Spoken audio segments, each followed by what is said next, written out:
Hello dear students, welcome back to our platform Lokesh Rahul academy. तो क्या हाल चाल है आप सभी लोगों का। मैं लोकेश यानी आप सभी लोगों का स्वागत करता हूं आप आज के इस सेशन में। तो जो आज का जो सेशन है फिजिक्स का एंडिशन है, मतलब सेशन नहीं है, फिजिक्स का एंड कर रहे हैं, इसको टाटा बाय बाय करने वाले हैं आज हम। ठीक है, चैप्टर नंबर 4 का रिवीजन है। चैप्टर नंबर 3 तक बहुत अच्छे से रिवाइज अपन लोग कर चुके। ठीक है, कोई भी डाउट क्वेरी हो तो प्लीज कमेंट बॉक्स में कमेंट कर दीजिएगा और सभी कामों को छोड़कर आधे घंटे के लिए आप सभी लोग मेरे साथ जुड़ जाइए अच्छे से, क्योंकि आज हम बहुत अच्छा सेशन कवर करने वाले हैं और आज के लेक्चर के बाद पूरा फिजिक्स का रिवीजन एकदम टकाटक हो जाएगा। उसके बाद अपन लोग न्यूमेरिकल्स को शुरू करेंगे। ठीक है, तो जिस किसी ने भी पहले लेक्चर्स जो रिमेनिंग जो जा चुके हैं उनको नहीं देखा है तो प्लीज जाकर के देख लीजिएगा। ठीक है, करते हैं शुरुआत। तो चले सभी लोग, रेडी स्टेडी गो। ठीक है, चलो। कुछ पदार्थ चुंबकीय पदार्थों जैसे लोहा, निकेल आदि को अपनी ओर आकर्षित करते हैं, चुंबक कहलाते हैं। सर चुंबक क्या होता है? सर ये क्वेश्चन क्या पेपर में आएगा?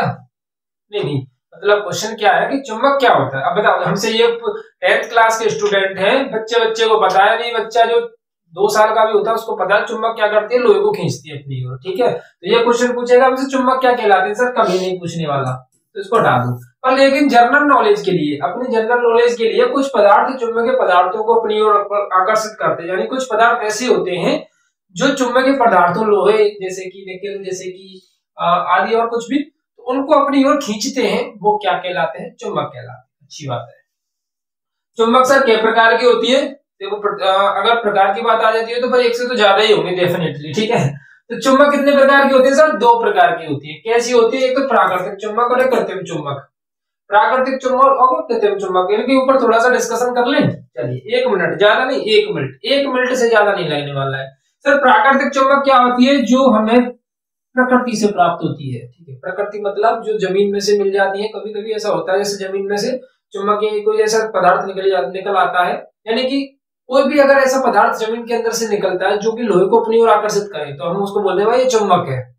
ठीक है, और एक कृत्रिम चुंबक क्या होती है? जिसको हम वो लोग जो है लैब में तैयार करते हैं, जो कि लैब में तैयार की जाती है, वो कृत्रिम यानी हमने खुद ने बनाई है।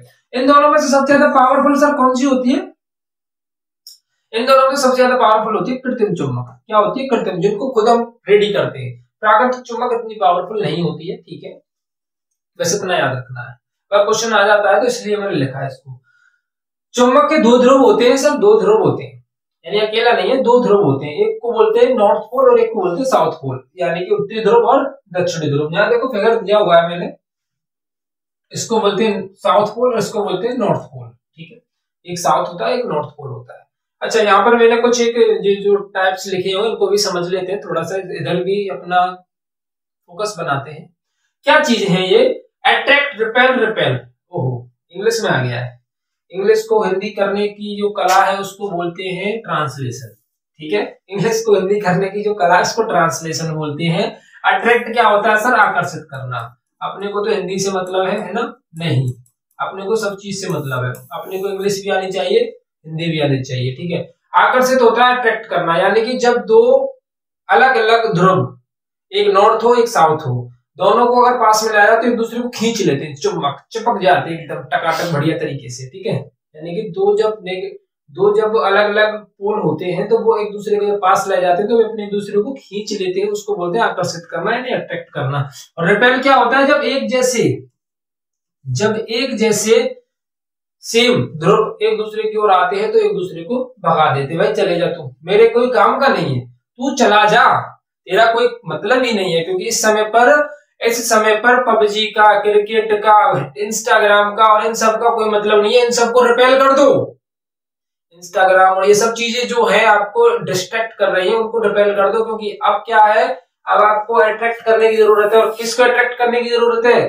वीडियोस को अट्रैक्ट करने की जरूरत है। इन पर फोकस पूरा लगा दो, पूरे सेशन पर फोकस लगा दो। जितने भी लेक्चर्स अभी तक हमने लिए हैं उनको पूरा देख लो।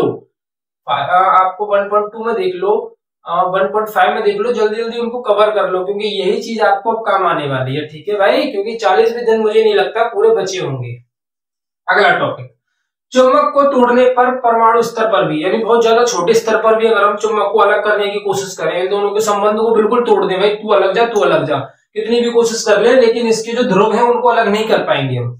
चुंबक को तोड़ने पर दोनों ध्रुव एक साथ रहते हैं। चुंबक में वह स्थान जहां दोनों ध्रुव एक साथ रहते हैं, यानी कि अगर मैं चुंबक को जैसे मैं कहूं, जैसे ये है, मान के चलो ये चुंबक है, इसको अगर मैं तोड़ देता हूं तो इसका मतलब ये नहीं है कि ये नॉर्थ पोल इधर चला जाएगा, साउथ पोल इधर चला जाएगा। जैसे ही मैं इसको ब्रेक करता हूं, एक मिनट हम समझ लेते हैं इसको, है जैसे अपन के पास एक चुंबक है सर, ठीक है, ये नॉर्थ पोल, इसको साउथ पोल मान लेते हैं। अब मैं इसको तोड़ दूं और एक चुंबक, छोटी छोटी दो चुंबक बना दी मैंने, तो क्या लगता है ये नॉर्थ हो जाएगा, ये साउथ हो जाएगा? नहीं होगा, नहीं होगा, इस जन्म में नहीं होगा। क्या होगा?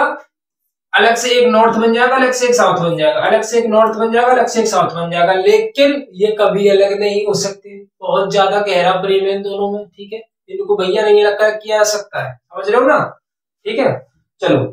चुंबक में वह स्थान जहां चुंबक की आकर्षण बल अधिकतम होता है क्या होता है? चुंबक के ध्रुव कहलाते हैं। ये भी कोई यार समझने की बात है, चुंबक के ध्रुव तो होंगे जहां आकर्षण बल होगा, तो ठीक है। चुंबक के चारों ओर वह स्थान जहां तक चुंबक का प्रभाव होता है, हाँ ये भाई ये समझने वाली बात है, इंपोर्टेंट टॉपिक है, पेपर में पूछा जाता है।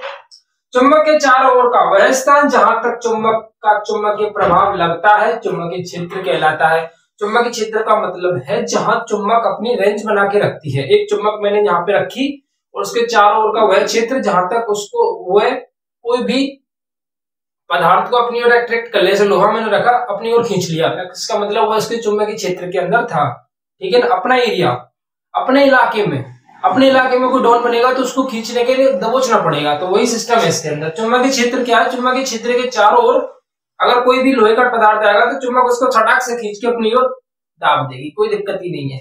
चलिए, एक स्वतंत्रता पूर्वक लटकी चुंबक सदैव उत्तर दक्षिण दिशा में ठहरती है। चुंबकीय बल रेखाएं चुंबकीय क्षेत्र में खींचे गए वे काल्पनिक डिस्क्रोड वक्र है जिन पर चुंबकीय सुई चलती रहती है। सर ये दोनों लाइन कतई मोस्ट इंपोर्टेंट हो रही है।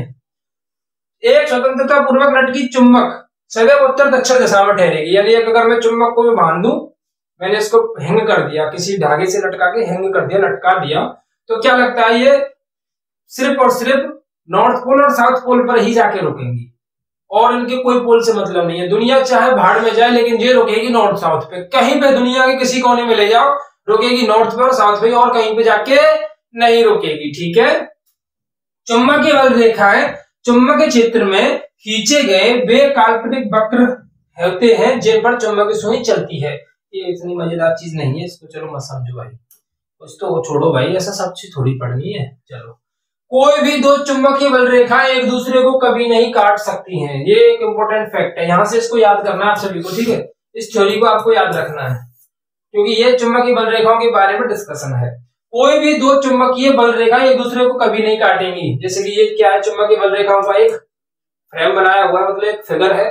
चुंबकीय बल रेखाएं एक दूसरे से निकलकर एक दूसरे के अंदर जाती हैं पर एक दूसरे को कभी नहीं काटती हैं। किसी चुंबकीय बल रेखा की किसी बिंदु पर खींची गई स्पर्श रेखा उस चुंबकीय बल रेखा की दिशा को बताती है, क्या डायरेक्शन है उसको बताएगा, ठीक है। चुंबकीय बल रेखाएं चुंबकीय क्षेत्र में खींचे गए वे काल्पनिक वक्र होते हैं जिन पर चुंबकीय सुई चलती है। वही लाइन दोबारा रिपीट कर दी, मुझे ऐसा लगता है यहाँ से दोबारा रिपीट हो गया, कोई किसी भी चुंबकीय वो फलाने ठिकाना सब सेम है यार। चलो आगे चलते हैं, चलिएगा। ऑरस्टेड, सर ऑरस्टेड आगे एक वैज्ञानिक पैदा हुए जिन्होंने हमारी खटिया खड़ी कर दी, एक और प्रैक्टिकल बना के रख दिया। क्या थे सर? ऑरस्टेड के अनुसार, लेकिन इन्होंने बहुत जबरदस्त चीज बना के दी है, ठीक है। इन्होंने कभी मजेदार चीज बना के दी थी। क्या दी थी? ऑरस्टेड के प्रयोग ने कहा किसी चालक में धारा प्रवाहित करने पर उसके चारों ओर चुंबकीय क्षेत्र उत्पन्न हो जाता है। अब देखो क्या हो रहा है, देखो मतलब अपन लोग पढ़ रहे क्या है, पढ़ रहे थे एक इलेक्ट्रिसिटी के अंदर सर अपन ने पढ़ा के इलेक्ट्रिसिटी के चारों ओर विद्युत क्षेत्र बन रहा है, क्योंकि विद्युत पढ़ रहे हैं तो विद्युत क्षेत्र तैयार हो रहा है, ठीक है। चलो भाई अच्छी बात है, तैयार हो रहा है। अब यहां तक तो सब सीमित था, मजा आ रहा था, लेकिन क्या हुआ कि एक ऑरस्टेड नाम का एक आदमी आ गया, दिमाग से थोड़ा सा ज्यादा हाइपर ऑरस्टेड आ गया और उसने कह दिया है कि देखो कोई भी विद्युत धारा प्रवाहित की जाए किसी चालक के अंदर तो उसके चारों ओर देखो विद्युत क्षेत्र तो होता ही होता है, ठीक है।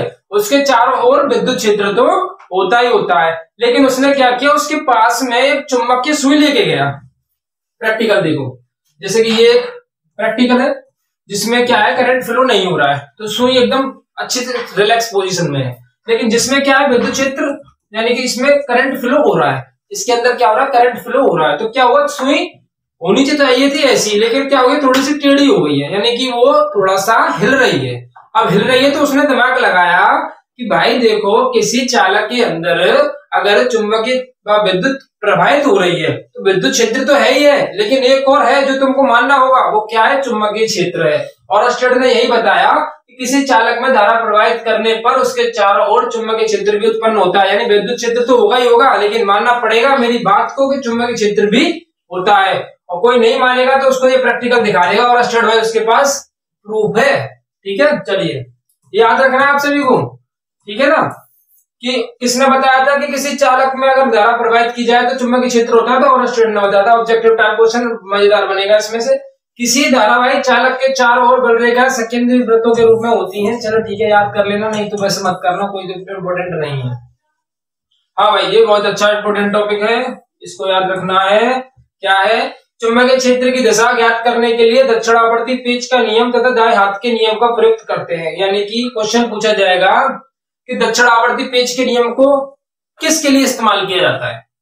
अब मैं आपको इसको छपा रहा हूं, ठीक है, ये लिए।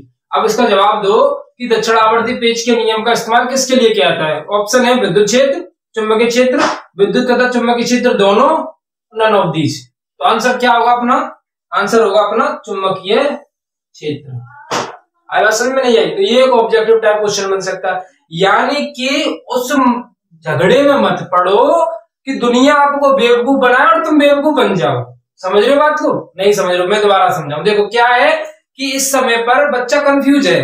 कोई अगर तुमको 10 पेज का नोट्स लाके दे देगा ना कि सर ये इंपोर्टेंट है, इसको रट लो, तो आप समझोगे ये इंपोर्टेंट है, फिर उसको भी रख लोगे अपने पास। फिर दूसरा कोई और आएगा कि सर ये पेज का इंपोर्टेंट है, इसको रट ले, तो उसको भी रटने लग जाएगा। दिमाग हो गया कंफ्यूज, उसको याद करे कि उसको याद करे। जो आपके पास है वही आपके लिए सफिशिएंट है। जो आपके पास है उसी में से आप क्वेश्चन को रेडी कीजिए, क्योंकि दिमाग एग्जामिनर जो है, एग्जामिनर के जो दिमाग है उसको पढ़ने की कोशिश कीजिए कि वो कंटेंट कहां से रेडी करता है। अब ये भी एक क्वेश्चन बना सकता है ऑब्जेक्टिव टाइप आराम से कि दक्षिणावर्ती पेच का नियम किसके लिए यूज होता है। ऑप्शन दे देगा 4 और आंसर करना होगा आपको। अब आप कहां पर ध्यान दोगे? आप ध्यान दोगे दक्षिणावर्ती पेच के नियम को याद करने में, लेकिन उसने क्वेश्चन कहां बनाया, उस नियम के रिलेटेड यूज कहां होता है। कॉन्सेप्ट को मेरे भाई गहराई से समझो, गहराई में जाओगे तभी मोती मिलेंगे, ऊपर डोलने से कुछ नहीं मिलने वाला है। समझ रहे हो बात को? चलो आगे बढ़ते हैं। धारावाही कुंडली की बलरेखाएं एक समान तथा समांतर तथा अक्ष की दिशा में होती है। अच्छा टॉपिक है, याद कर लो। धारावाही कुंडली की बलरेखा कैसी होती है? एक समान, समांतर तथा किस दिशा में होती है? एक्सियल पॉइंट पर। एक्सियल पॉइंट कौन सा होता है? बोले तो ये होता है एक्सियल पॉइंट, इसको बोलते हैं अक्ष। ये देखो अंगूठा बना के एकदम बढ़िया, एकदम फिगर पोजीशन में दिया हुआ है, इसको देखिए और इसको अच्छे से समझ में आ जाएगा। क्या होता है? अंगूठा जो है चालक की धारा की दिशा के अंदर होता है, और ये जो उंगलियां होती हैं इस तरीके से, ये लो, ये बना दिया। ये जो उंगलियां होती है चुंबकीय क्षेत्र की दिशा की तरफ होती है, और ये इस तरीके का जो राउंड फिगर होता है वो चुंबकीय क्षेत्र को बताता है, और अंगूठा चालक की धारा की दिशा को बताता है। उम्मीद है कि आपको समझ में आ गया होगा कि मैं कहना क्या चाहता हूं। ज्यादा इधर उधर मत भागो, अपने पर फोकस करो, क्योंकि सबका देखो अब पता क्या है, अब सभी लोग आपके डर का फायदा उठाने वाले हैं, ये निश्चित है।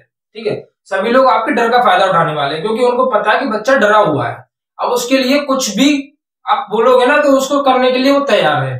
तो पहले अपने डर से जीतो, अपने आप को कॉन्फिडेंट करो कि हाँ मैं बेहतर करूंगा, और जितना पढ़ा है उससे भी बेहतर करूंगा। अब सब तो ये कहेंगे कि ये भी इंपॉर्टेंट है, ये भी इंपॉर्टेंट है। लाखों वीडियोस है यूट्यूब के ऊपर, समझ रहे हो? तो आपको सिर्फ उसको कलेक्ट करना है जो आपको बेहतर कंटेंट दे। ज्यादा इधर उधर मत भागो, सब अपने अपने उसमें लगे हुए हैं, रेस में, एक रेस की रेस चल रही है, सब उस रेस में लगे हुए हैं। आपको सिर्फ रिलेटेड ही कंटेंट बनाना है और उसी को याद रखना है। ज्यादा इधर उधर मत भागो मेरे भाई, समझा करो बात को। चलिए, धारावाही कुंडली द्वारा उत्पन्न चुंबकीय क्षेत्र की दिशा उसमें प्रवाहित धारा की दिशा पर निर्भर करती है। अच्छी बात है, याद रखनी है, टॉपिक अच्छा है। धारावाही प्रणालिका से उत्पन्न चुंबकीय क्षेत्र की तीव्रता निम्न कारकों पर निर्भर करती है, ये आपको याद रखना है। ये तीनों टॉपिक्स आपको याद रखना है कि धारावाही प्रणालिका। सर प्रणालिका कैसी होती है? चलिए मैं आपको बताऊं। प्रणालिका ऐसा होता है कुछ प्रणालिका, ठीक है। अब आपको मैं बनाना सिखाऊं, लेकिन ये प्रैक्टिकली क्लासेस नहीं है, ये सेशन है आपके रिवीजन का। पर 1 मिनट देखते हैं क्या करना है। मान लो कि ये आपकी क्या है, ये आपकी नरम लोहे की रोड है, ठीक है, सॉफ्ट आयरन है ये। अब इसके ऊपर क्या करना है, एक नंगा सा बढ़िया सा अच्छा सा वायर ले लेना है, किसका? कॉपर का।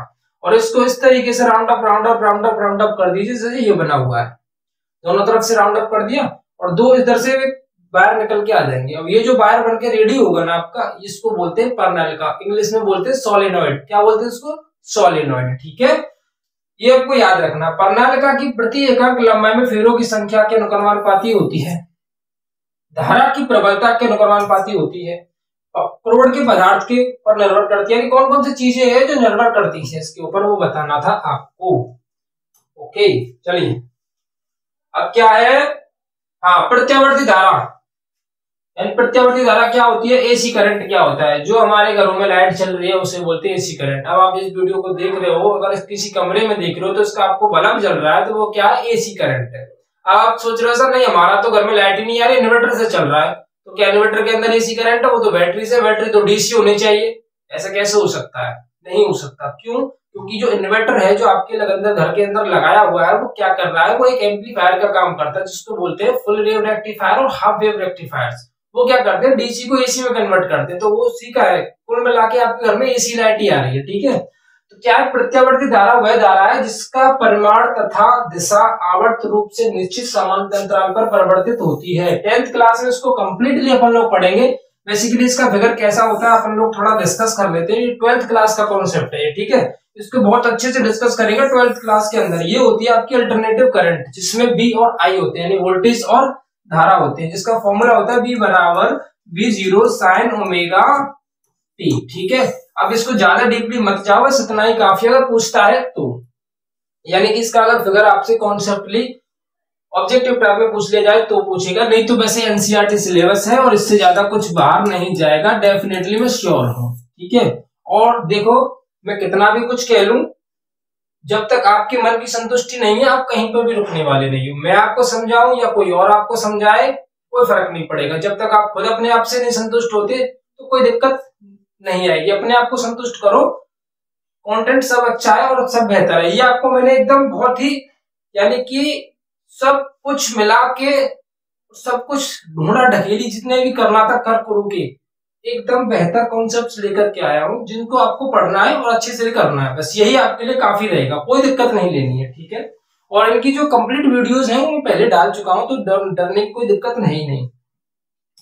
जब किसी धारावाही चालक को बाह्य चुंबकीय क्षेत्र में रखा जाता है तो इस पर एक बल लगता है जिसकी दिशा धारा की दिशा तथा चुंबकीय क्षेत्र की दिशा के दोनों के लंबवत होती है, जिसे फ्लेमिंग के बाएं हाथ के नियम से ज्ञात करते हैं। कैसे बल को ज्ञात करते हैं? फ्लेमिंग के बाएं हाथ के नियम से। डिस्ट धारा डीसी वह विद्युत धारा है जिसका परिमाण तथा दिशा नियत होती है।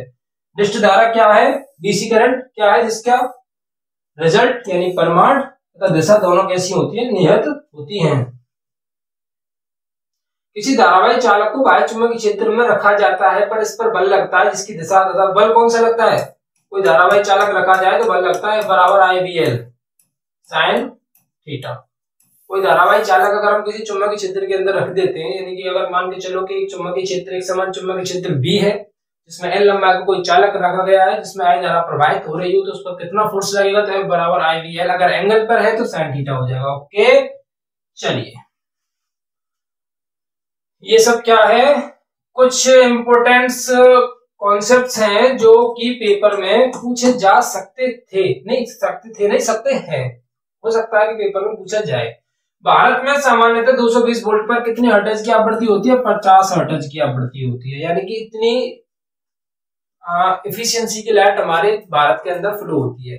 अगर मैं बात करूं यूएसए की, तो यूएसए में 50 से ज्यादा होती है। कितनी होती है? 60 हर्ट्ज, यानी कि हमारी जो लाइट है ना उससे भी ज्यादा पावरफुल लाइट होती है यूएसए के अंदर। ठीक है, घरों की वायरिंग समांतर क्रम में होती है। घरों में मुख्य स्विच के बाद फ्यूज लगा होता है। फ्यूज के बारे में मैं डिस्कशन कर चुका हूं, आपको याद होगा।